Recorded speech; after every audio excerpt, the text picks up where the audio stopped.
구약성경 1243면에 있는 다니엘서 6장 10절에서 18절까지 말씀을 제가 봉독해 드리겠습니다. 다니엘이 이 조서에 왕의 도장이 찍힌 것을 알고도 자기 집에 돌아가서는 윗방에 올라가 예루살렘으로 향한 창문을 열고 전에 하던 대로 하루 3번씩 무릎을 꿇고 기도하며 그의 하나님께 감사하였더라. 그 무리들이 모여서 다니엘이 자기 하나님 앞에 기도하며 간구하는 것을 발견하고 이에 그들이 나아가서 왕의 금령에 관하여 왕께 아뢰되 왕이여, 왕이 이미 금령에 왕의 도장을 찍어서 이제부터 30일 동안에는 누구든지 왕 외의 어떤 신에게나 사람에게 구하면 사자굴에 던져 넣기로 하지 아니하였나이까 하니 왕이 대답하여 이르되 이 일이 확실하니 메대와 바사에 고치지 못하는 규례니라 하는지라. 그들이 왕 앞에서 말하여 이르되 왕이여, 사로잡혀 온 유다 자손 중에 다니엘이 왕과 왕의 도장이 찍힌 금령을 존중하지 아니하고 하루 3번씩 기도하나이다 하니 왕이 이 말을 듣고 그로 말미암아 심히 근심하여 다니엘을 구원하려고 마음을 쓰며 그를 건져내려고 힘을 다하다가 해가 질 때에 이르렀더라. 그 무리들이 또 모여 왕에게로 나와서 왕께 말하되 왕이여, 메대와 바사의 규례를 아시거니와 왕께서 세우신 금령과 법도는 고치지 못할 것이니이다 하니 이에 왕이 명령하매 다니엘을 끌어다가 사자굴에 던져 넣는지라. 왕이 다니엘에게 이르되 내가 항상 섬기는 너의 하나님이 너를 구원하시리라 하니라. 이에 돌을 굴려다가 굴 어귀를 막음에 왕이 그의 도장과 귀족들의 도장으로 봉하였으니 이는 다니엘에 대한 조치를 고치지 못하게 하려 함이었더라. 왕이 궁에 돌아가서는 밤이 새도록 금식하고 그 앞에 오락을 그치고 잠자기를 마다하니라. 아멘. 우리 옆 사람과 인사하겠습니다. 성도님, 말씀에 은혜 되세요. 이렇게 인사하겠습니다. 네, 말씀에 커다란 은혜가 되시기를 주의 이름으로 축원합니다. 지난주에 이어서 우리가 다니엘서를 같이 봅니다. 지난주에 1장을 받고 오늘은 6장을 봅니다. 6장 10절에 보면 이렇게 되어 있습니다. 다니엘이 이 조서에 왕의 도장이 찍힌 것을 알고도 자기 집에 돌아가서는 윗방에 올라가 예루살렘으로 향한 창문을 열고 전에 하던 대로 하루 3번씩 무릎을 꿇고 기도하며 그의 하나님께 감사하였더라. 그래요. 참 놀라운 말씀 아닙니까? 그죠? 다니엘이 매일같이 하던 대로 하루 3번씩 무릎을 꿇고 기도했는데 어떻게 기도하냐면 윗방에 올라가서 예루살렘 쪽을 향한 창문을 열고 기도를 했다는 거예요. 이것만 보면 아주 평범한 얘기인데 근데 이 상황이 그렇게 쉬운 상황이 아니라는 거예요. 이 왕의 도장이 찍힌 조서, 즉 새로운 법이 공포된 것을 알고 하는 것이기 때문에 이 상황이 참 쉬운 상황이 아니라는 겁니다. 그러니까 그 법이 뭐냐? 이 페르시아 왕 이외에 다른 신에게 제사하거나 기도를 하면 어디에 던진다고요? 사자굴에. 그러니까 지금 다니엘은 목숨을 내놓고 목숨을 걸고 지금 기도하고 있는 거예요. 이렇게 하면 죽을 수 있는데, 죽는 게 확실한데 어떻게 이럴 수 있을까요? 어떻게? 여러분이 이런 상황이라면 어떻게 하시겠습니까? 참 곤란한 질문 아닙니까? 이런 질문은 좀 안 했으면 좋겠다 이러시는데 꼭 해야 되죠. 근데 이 질문을 드리면 보통 이제 2가지 중에 하나로 나눠지는 것 같아요. 첫 번째 대답은 그렇게 못하겠어요. 아니 우선 살고 봐야죠. 그러니까 그냥 숨어서 기도하면 어떻겠냐고 이제 그렇게 말씀하시는 거예요. 또는 2번째 대답은 뭐냐면은 죽음의 위협이 와도 저도 다니엘처럼 그렇게 하도록 노력하겠습니다. 이렇게 대답을 한다는 거죠. 그런데 이 두 가지 다 하나님께서 원하시는 대답은 아니라는 거예요. 그럼 되게 이상하다 이렇게 생각하시는 분들이 있겠죠. 둘 다 맞는 것 같은데. 그럼 도대체 하나님이 원하시는 대답은 뭘까? 그거를 오늘 좀 같이 살펴봤으면 좋겠어요. 이 다니엘서 6장 1절에 3절에 이렇게 되어 있습니다. 다리오가 자기의 뜻대로 고관 120명을 세워 전국을 통치하게 하고, 2절 3절 같이 읽을까요? 또 그들 위에 총리 셋을 두었으니 다니엘이 그 중에 하나니라. 이는 고관들로 총리에게 자기의 직무를 보고하게 하여 왕에게 손해가 없게 하려 함이었더라. 다니엘은 마음이 민첩하여 총리들과 고관들 위에 뛰어나므로 왕이 그를 세워 전국을 다스리게 하고자 한지라. 그래요. 여러분, 다니엘은 언제 포로로 잡혀왔다고요? 바벨론의 1차 침입 때 가장 먼저 포로로 잡혀온 사람입니다. 3차의 침입이 있었다 그랬잖아요. 그 중에 첫 번째 침입 때 가장 먼저 포로로 잡혀갔던 사람이에요. 근데 그 바벨론에서 포로들 중에서도 뛰어난 인물들을 뽑아서 관리로 채용하고 또 왕의 모사로 채용하는 일들이 있었다고 지난주에 우리가 같이 살펴봤죠. 근데 이 바벨론에서 이 다니엘이 어디까지 올라가게 되냐면 총리가 돼요. 얼마나 뛰어났으면. 포로의 신분인데 거기서 왕 말고는 최고의 자리까지 올라갈 수 있냐는 거예요. 참 인간적으로 보면 정말 놀라운 일입니다. 근데 이 바벨론이 하나님의 말씀대로 멸망을 하게 돼요. 그리고 그 바벨론을 무너뜨린 건 바로 메대와 바사입니다. 그러니까 우리는 그냥 편하게 페르시아라고 알면 됩니다. 페르시아. 이 페르시아 왕 다리오가 이 다니엘을 총리로 또 임명을 한 거예요. 좀 놀랍죠. 이 페르시아와 바벨론은 적대 국가였죠. 그리고 페르시아가 바벨론을 무너뜨렸는데 이 적대국의 총리를 그대로 받아들여서 총리로 삼는 게 쉽겠습니까? 정말 어려운 거예요. 이거는 세상 역사에 어디서도 정말 찾아보기 힘든 유래 중에 하나인 겁니다. 그만큼 얼마나 다니엘이 하나님께서 큰 지혜를 주셨는지, 세상에 어떤 사람들과도 참 비교하기 힘든 지혜를 주셨는지를 참 알 수 있다는 거예요. 근데 이제 오늘 본문 그 앞에 이제 그 6장 1, 2, 3절을 보면 이 페르시아가 전국을 120개 도로 나눠서 다스린 것을 볼 수 있어요. 그리고 120개 도로 나눈 다음에 거기에 고관들, 그러니까 뭐 쉽게 말하자면 총독들을 한 명씩 세운 거죠. 지방 총독들을. 120명을. 그리고는 총리를 몇 명을 세워요? 3명을 세운 건데 그 중에 한 명이 이제 다니엘입니다. 그러니까 한 명당 40개 지역을, 40개 도를 다스리게 한 걸 알 수 있어요. 그런데 이 페르시아 왕 다리오가 보니까 너무 다니엘이 뛰어나서 다니엘로 하여금 이 40개씩 나눠서 그 총리를 보게 했는데 안 되겠다. 다니엘이 120개 다 봐. 전국을 그냥 다스리게 하고자 한 거예요. 그러니까 이때 나머지 2명의 총리가 이 다니엘을 시기하게 된 거죠. 저 근본도 없는 그 인간이 들어와서 우리보다 위에 올라가네. 그런 거라 이거죠. 그리고 그들과 함께한 세력들이 이 다니엘을 어떻게 하면 넘어뜨릴까? 어떻게 하면 제거할까? 그것을 찾기 시작했다는 거예요. 그래서 다니엘을 유심히 살펴본 거예요. 그것이 6장 4절에 나오는데 4절 같이 한번 읽어볼까요? 이에 총리들과 고관들이 국사에 대하여 다니엘을 고발할 근거를 찾고자 하였으나 아무 근거, 아무 허물도 찾지 못하였으니 이는 그가 충성되어 아무 그릇됨도 없고 아무 허물도 없음이었더라. 좀 놀랍지 않습니까? 저는 이거 보고서는 너무 부끄럽다는 생각이 들더라고요.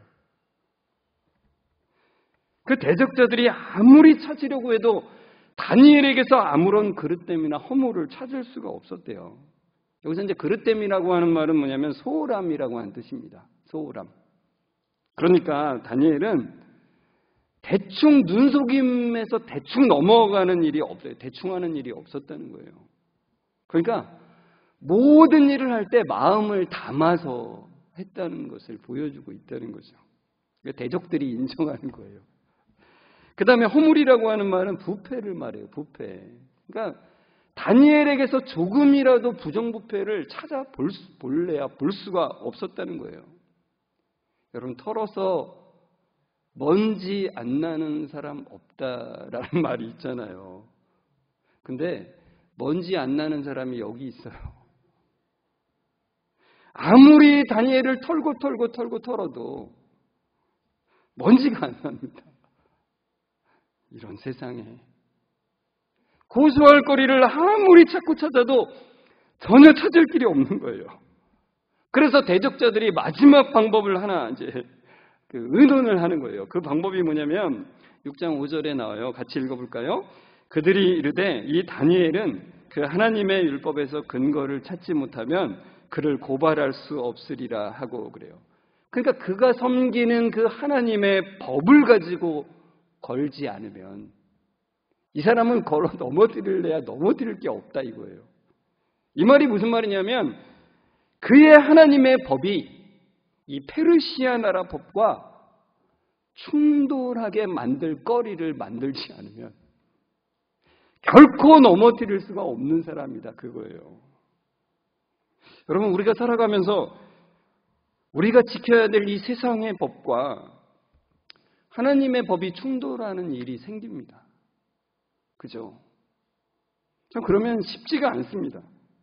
저는 이제 이걸 보면서 딱 제 머릿속에 떠오른 게 그 차별금지법이에요.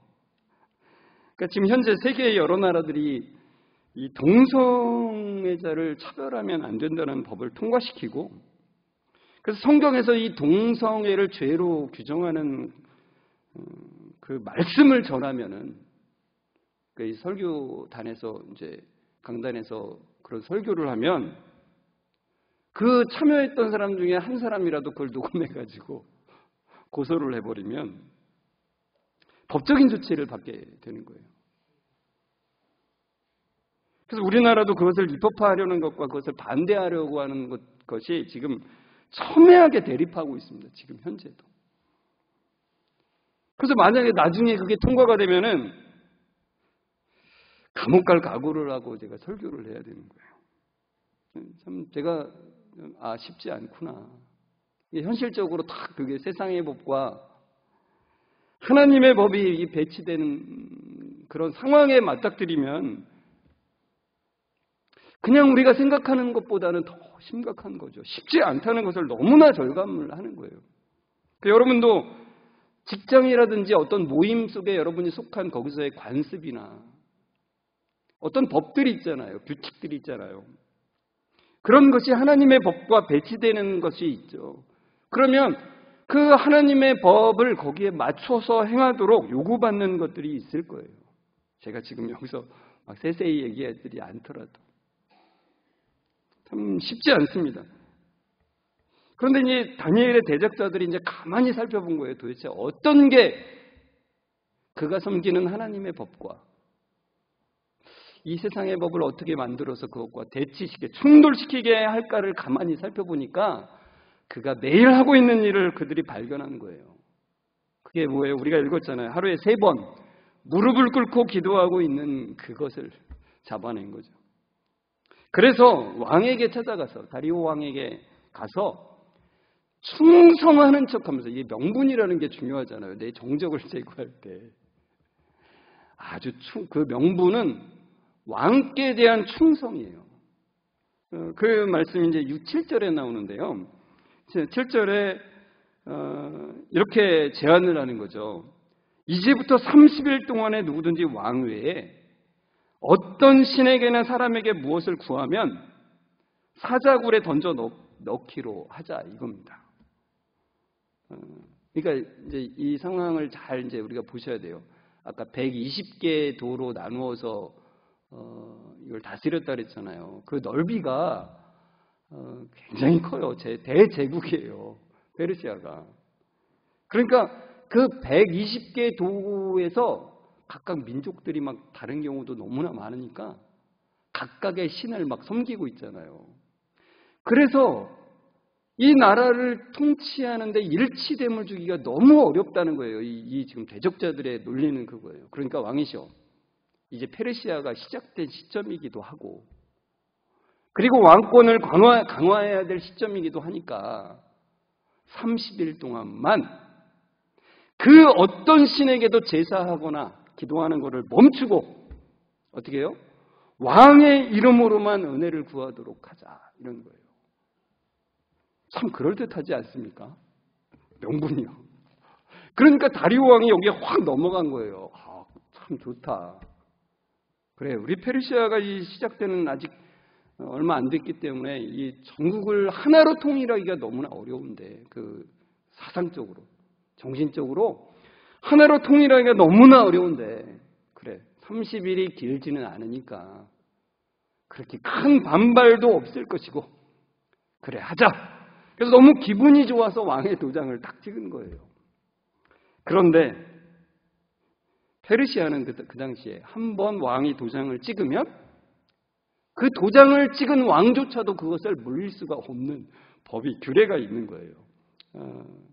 그게 이제 이 다니엘서 6장 8에서 9절에 나오죠. 그런즉 왕이여 원하건대 금령을 세우시고 그 조서에 왕의 도장을 찍어 메대와 바사에 고치지 아니하는 규례를 따라 그것을 다시 고치지 못하게 하옵소서, 그러잖아요. 그러니까 메대와 바사에 고치지 아니하는 규례, 이게 있었던 거예요.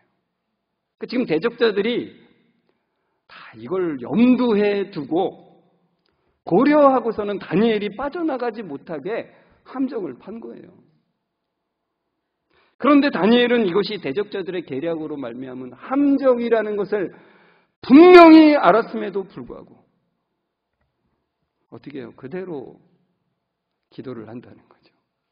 다른 신에게 기도하면 사자굴에 던져지는데, 다니엘은 이 조서의 왕의 도장이 찍힌 것을 알고도 예루살렘으로 향한 창문을 어떻게 해요? 닫고서 하는 게 아니라 열고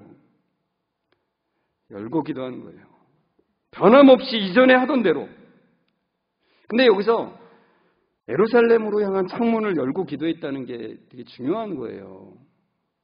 이게 뭘 의미하냐면은 솔로몬 왕이 성전을 봉헌할 때 기도했던 게 있어요. 그게 열왕기상 8장에 나오는데, 어떤 기도냐면은 참 쭉 기도를 하면서 이런 기도를 해요. 하나님, 우리 후손들이 훗날 범죄해서 이방 땅에 포로로 잡혀가거든. 그러니까 이 상황까지, 지금 다니엘이 딱 그 상황이잖아요. 하나님, 그곳에서도 이 성전을 향하여, 제가 지금 주님께 봉헌하여 드린 이 성전이 있는 이 예루살렘을 향하여서 기도하면 하나님 그 기도를 들어 주옵소서. 그리고 그들을 용서하시고 불쌍히 여겨주셔서 주님 구원하여 주옵소서라고 솔로몬이 기도한 거예요. 근데 모르겠어요. 솔로몬은 감흥이 없이 했을지도 모르겠지만 그 말씀을 알고 있는, 솔로몬의 기도를 알고 있는 그 다니엘은 그 마음에 얼마나 이게 큰 울림이 되었을까요? 하나님, 솔로몬이 기도한 대로 우리가 포로가 되어서 먼 타지 이국에 와 있지만 하나님의 성전이 있는 그 예루살렘을 향하여서 지금도 기도합니다.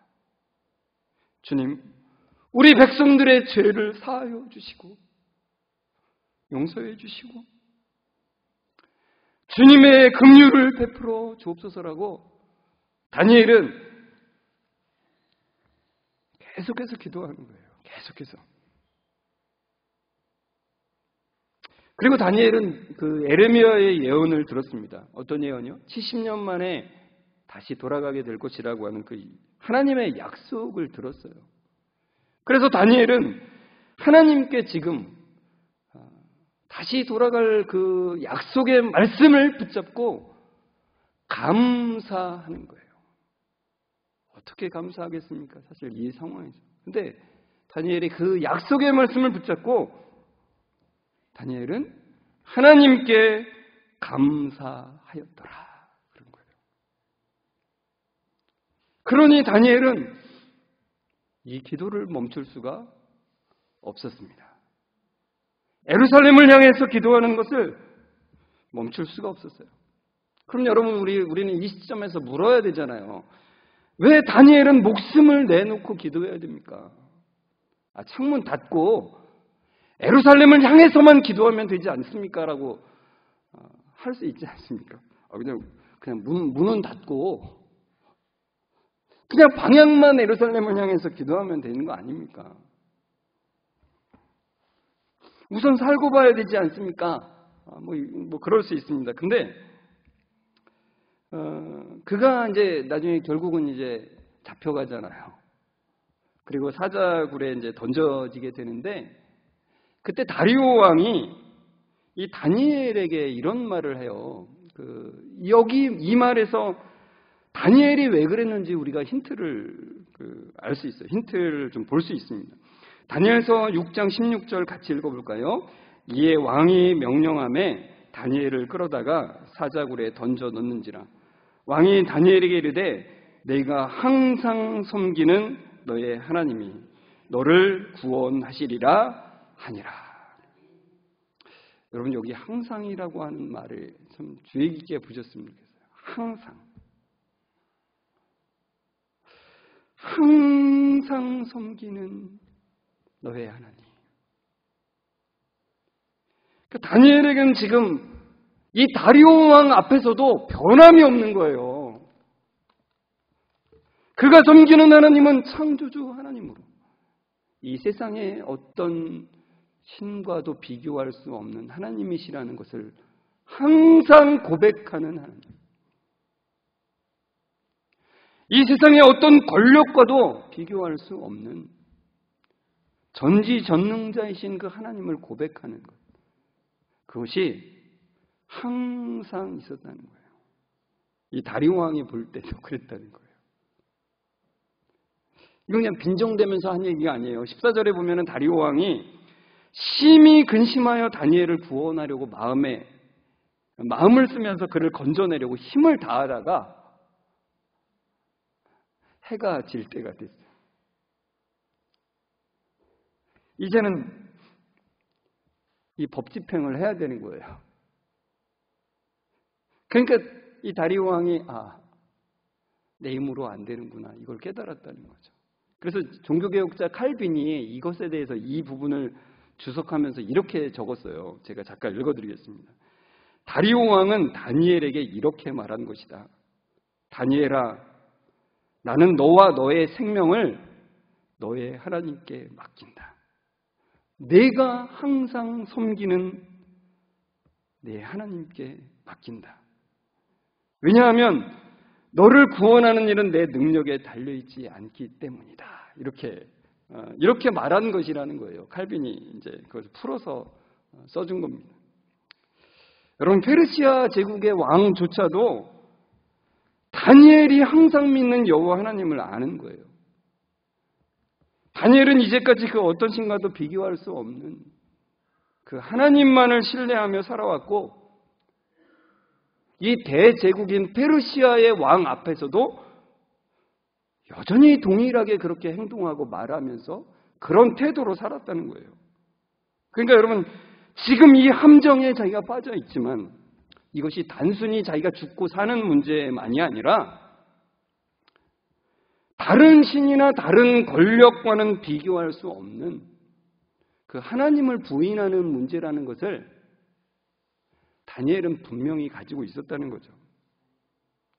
그러니까 다니엘이 갖고 있었던 마음은 뭐냐면은, 하나님은 이 조서의 도장이 찍히기 전에도 창조주 하나님이셨고, 하나님은 이 조서의 도장이 찍힌 후에도 동일하게 창조주 하나님이시라는 거예요. 그렇기 때문에 비록 자기가 사자굴에 던져져서 죽을지라도 그것만은 변함이 없기를 온전히 바라는 마음을 가지고 있는 것입니다.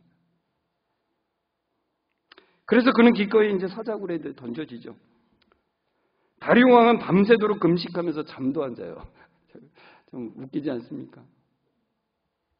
왕이, 페르시아 대제국의 왕이 국법을 어긴 한 사람을 놓고 이렇게 밤새워서 기도할 수가 있을까요? 금식하면서. 그리고는 이제 새벽이 되자 급히 사자굴로 가서 다니엘을 불러요. 다니엘아, 네가 항상 섬기던 너의 하나님이 너를 구원하셨느냐? 그렇게 다니엘을 불러요. 그때 사자굴 속에 있었던 다니엘이 대답을 합니다. 6장 22절인데요. 같이 읽겠습니다. 나의 하나님이 이미 그의 천사를 보내어 사자들의 입을 봉하셨으므로 사자들이 나를 상해하지 못하였사오니 이는 나의 무죄함이 그 앞에 명백함이오며 또 왕이여 나는 왕에게도 해를 끼치지 아니하였나이다 하니라. 그래요. 하나님이 천사들을 보내사 사자들의 입을 그냥 탁 막아버리셨대요. 그리고는 다니엘이 하는 말이 그래요. 하나님께서 자신의 무죄를 분명히 아시기 때문에 이렇게 하셨다는 거예요. 근데 여기 참 이게 재밌잖아요. 무죄. 다니엘은 결코 지금 왕의 도장이 찍힌 조서에 의하자면 무죄가 아니거든요. 그렇지 않습니까? 분명한 국법을 어긴 죄인이거든요.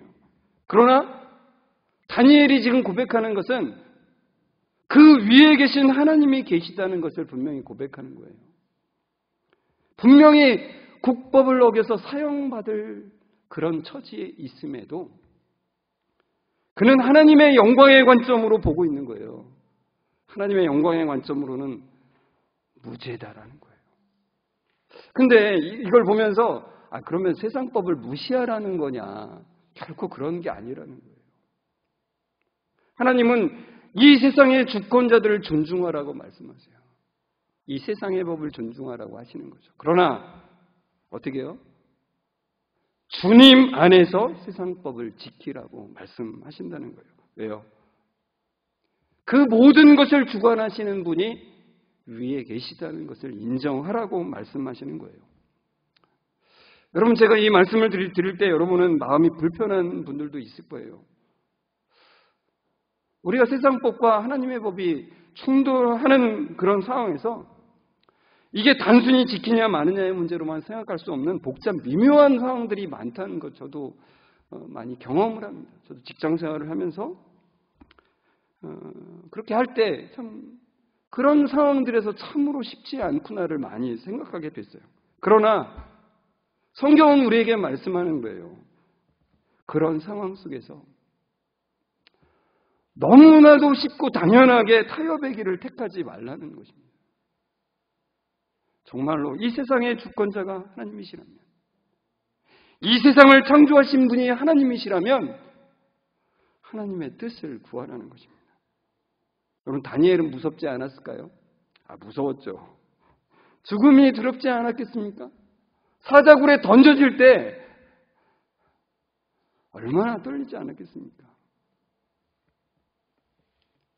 그러나 이 말씀을 보면서 우리가 다니엘은 하나님을 신뢰하면서 당당히 맞섰으니까 우리도 다니엘을 본받아서 세상의 법과 하나님이 충돌할 때 당당히 맞서자 이렇게 하자는 얘기가 아니에요. 성경이 단순히 이렇게 말씀하는 것이 아니라는 거예요. 여러분, 어떤 분들은 이렇게 말씀하실 수도 있을 거예요. 세상의 법과 하나님의 법이 충돌할 때 나는 당연히 하나님의 법을 따를 겁니다. 두말할 재고도 없습니다. 나는 그렇게 합니다. 이렇게 말한다면 여전히 베드로가 예수님이 십자가를 지시기 전에 예수님 절대 저는 예수님 버리지 않습니다. 다른 인간들 다 버려도 저는 안 버립니다. 라는 그 말에 머물고 있는 거예요. 제가 계속 말씀드리잖아요. 성경은 우리에게 계속해서 하나님을 신뢰하라고 말씀하시면서도 또 뭘 말씀하신다고요? 너네 못해. 너네 못해. 그렇게 계속 말씀하고 계시다는 거예요. 예전에 재작년이죠. 그 오후 찬양 예배 말씀을 우회로라고 하는 책으로 같이 나눌 때 그때 대장간 이야기를 나눈 적이 있습니다. 대장간에 두 사람이 한 사람은 큰 망치를 가지고 그 쇠를 내리치고 한 사람은 큰 망치가 탁 때릴 때 그 사이사이를 살짝씩 두드리면서 망치질을 한다라고 제가 말씀드렸죠. 우리의 대적자들은 우리를 쓰러뜨리기 위해서 온 힘을 다해서 내리치는 거예요, 강하게. 근데 하나님께서는 그 사이사이에 그 모든 것을 사용하시면서 우리를 다듬어 가신다는 거예요. 하나님은 우리들을 해치는 사람까지 사용하셔서 우리를 빚어가십니다. 우리를 아름답게 변화시켜 가신다는 거예요. 사랑하는 성도 여러분, 세상의 법과 하나님의 법이 충돌할 때 하나님의 법을 따르면 해를 당합니다. 손해도 보고요.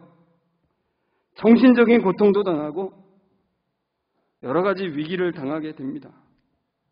우리의 본성으로는 하나님의 법을 마음속부터 깊이 신뢰하면서 따를 수가 없어요. 그래서 하나님은 우리에게 말씀하시는 거예요. 은혜를 구하라. 우리 대신에 그 모든 것을 순종하신 그 예수님을 붙들라고 말씀하시는 거예요. 그래서 여러분 주님의 도우심을 구하면서 주님 안에서 세상 법을 지킬 때 주님이 이루시는 그 놀라운 구원을 경험하게 된다는 것입니다. 참된 기쁨, 참된 변화의 능력을 주님의 손길 가운데서 경험을 하게 되는 거예요. 여러분, 이 세상의 관점으로만 볼 수밖에 없는 연약한 인생들이지만 하나님 오늘도 그 하늘의 관점을 바라봄을 통해서 하나님 우리의 삶이 예배의 삶으로 주님께 드려지는 그 은혜가 있기를 소원합니다라는 고백이 여러분의 삶 가운데 끊이지 않기를 주의 이름으로 축원합니다. 우리 같이 오늘 말씀 생각하면서 찬송가 9장의 4절에 이런 가사가 있어요. 주 앞에 나올 때 우리 마음 기쁘고 그 말씀 힘되어 새 희망이 솟는다. 고난도 슬픔도 이기게 하옵시고 영원에 잇대어 살아가게 하소서 그러잖아요. 그러니까 영원과 이어져서 살아가는 인생 되게 해달라고. 주님, 고난과 슬픔 우리가 이길 수 없기에 주님의 도우심을 구한다라고 고백하는 거잖아요. 그 고백으로 우리 같이 마음 다해서 찬양했으면 좋겠습니다.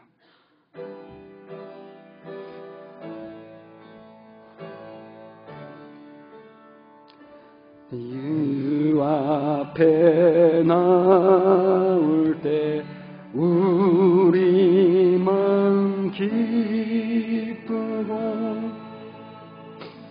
그 말씀 힘되어 새 희망이 솟는다.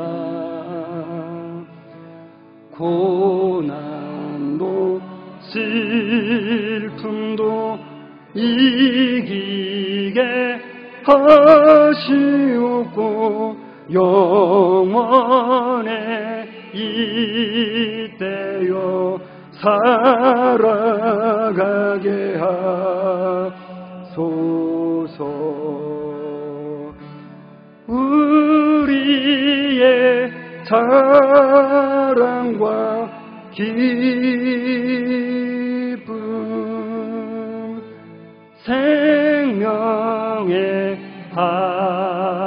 하나님, 우리 예배를 받아주시옵소서.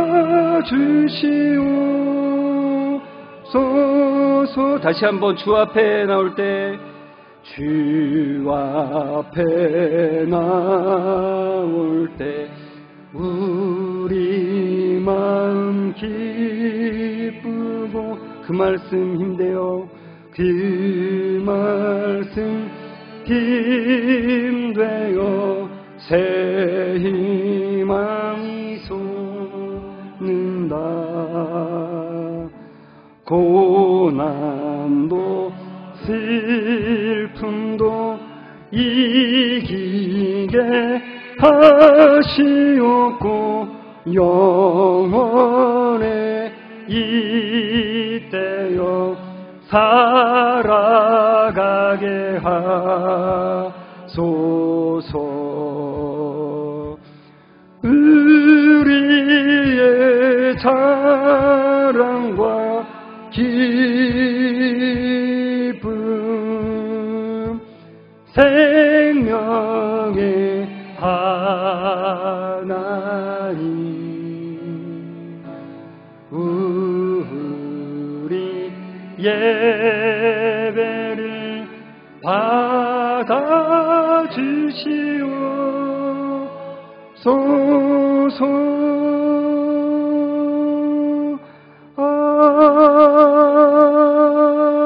아멘. 세상과는 다른 자비를 주시는 하나님 아버지, 세상의 그 어떤 것과도 비교할 수 없는 전능의 하나님, 하나님은 언제나 전능하신데 왜 세상의 법과 하나님의 법이 충돌할 때 우리는 너무나도 쉽게 포기하게 됩니다. 세상의 모든 법도 하나님의 주권 아래 있다는 것을 더욱 깊이 깨닫게 하여 주시고, 주님 은혜를 구하며 주님의 도우심을 구하며 주님 안에서 세상의 법을 지키는 은혜를 주옵소서. 하나님, 우리 성도들 한 주간 살아가는 동안 영원과 이어져서 모든 것을 바라보는 은혜 주셔서 구원을 이루시는 하나님의 손길을 경험하는 은혜를 허락해 주옵소서. 고난과 슬픔 가운데서도 생명의 하나님을 예배하는 기쁨을 허락해 주옵소서. 우리의 자랑과 기쁨, 생명이 되시는 예수 그리스도의 이름으로 기도드리옵나이다. 아멘. 우리 주 예수 그리스도의 은혜와 하나님의 사랑하심과 성령님의 교통하심이, 참으로 주님은 언제나 창조주셨고 언제나 영광받기에 합당하신 주님이심을, 모든 것을 다스리시는 주권을 가신 주님이심을 언제나 고백하며 나아가는 은혜가 있기를 소망하며 나아가는 우리 모든 성도들과 그 가정 위에 지금부터 영원까지 함께 있을지어다. 아멘.